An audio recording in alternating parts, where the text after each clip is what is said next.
سلام. بهترین تنظیمات کارت گرافیک AMD برای بهترین کاراییش اینه. تو تب گیمینگ میریم، گرافیک رو حالت پرفورمنس میذاریم.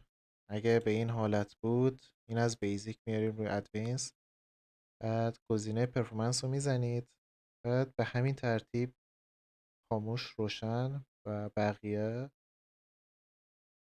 اینم روشن میکنیم با این. بعد اینجا که تمام شد ریکورد استریم کل گزینه هاشو باید خاموش کنیم. ستینگ کلا دیزیبل، هرچی اینجا هست دیزیبل.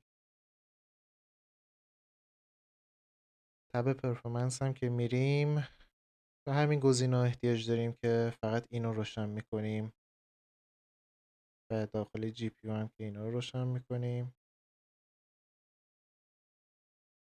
و تو قسمت تیونینگ که میریم این ریسیزل بار تو بعضی مادربردهای گیمینگ خاموشه، باید از بایوس بری روشن کنی و خیلی مهمه که این گزینه روشن باشه برای سینک شدن حافظه گرافیک با سی پی یو هستش.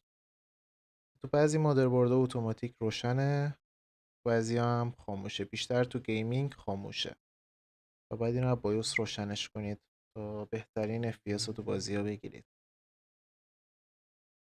بعد داخل ستینگش میرید،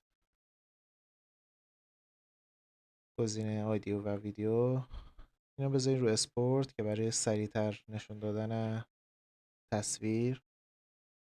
هاتکی خاموش باشه. استیم وی آر اینا هم کلا خاموش، این گیم اوورلی خاموش، اینا کلا خاموش باشن و تمام.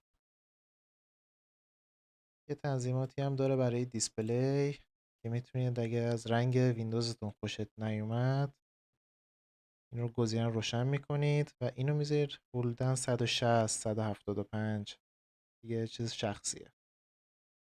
خیلی ممنون که تماشا کردید. خدا نگهدار.